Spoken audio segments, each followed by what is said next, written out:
Hello guys, তো আমি এখন আছি খুলনা রেল স্টেশনে। আমার বন্ধু ঢাকা যাবে, এই জন্য তাকে দিতে আইছিলাম।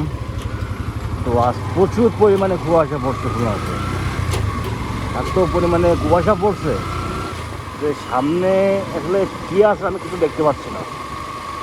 এই অবস্থাতে আসলে গাড়ি বাইক রাইড করা আসলে প্রচুর রিস্ক। তো আমি আমার ব্যাক করবো দৌলতপুর।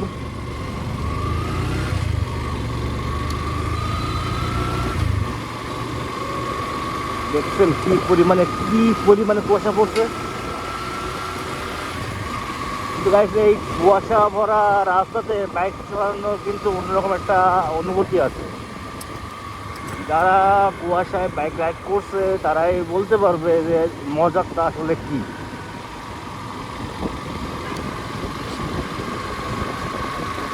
আমার এক হাত সামনে কি আছে আমি সেটাই ভালো দেখতে পাচ্ছি না। তো আস্তে আস্তে সামনের দিকে যাই আমি, কারণ কুয়াশার কারণে যদি বসে থাকি তাহলে আমাকে আরও অনেক লেট হবে রুমে যাইতে।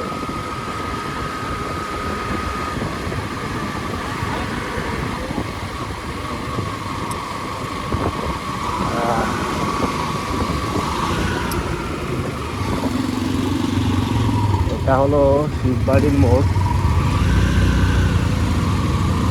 খুলনা শিববাড়ির মোড় চেনাই যাচ্ছে না, এত পরিমাণে কুয়াশা। তো আমি সোজা যাব, কারণ আমি যাব দৌলতপুর।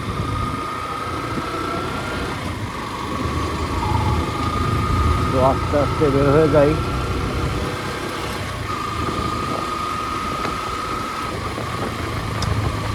এত কুয়াশা গাইস,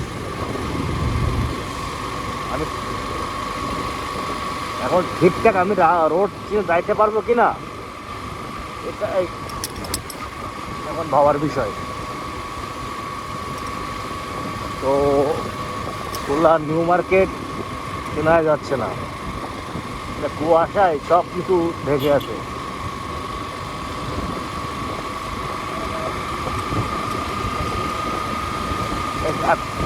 এমন কুয়াশা আসলে খুলনা শহরে আমি আগে কখনো দেখি নাই, কারণ এত ভোরেও ওঠা হয় না কখনো। কিন্তু আমি যতদূর জানি এই পরিমাণে কুয়াশা মনে হয় না আগে কখনো পড়ছে।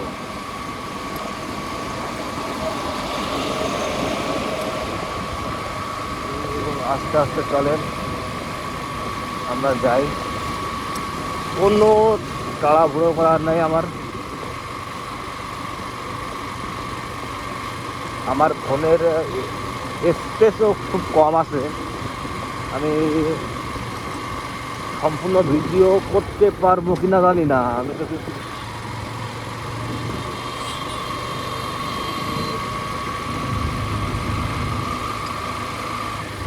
তো আমার এক হাত সামনে কি আছে আমি সেটাই দেখতে পাচ্ছি না। এখন আমি গাড়ি চালিয়ে রুম পর্যন্ত যাবো কীভাবে, এটাই ভাবার বিষয়।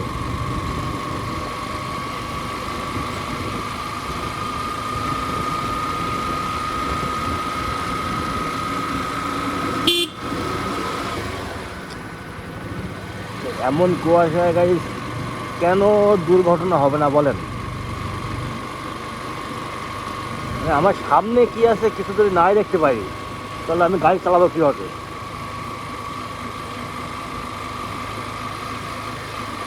এই শহরের মধ্যে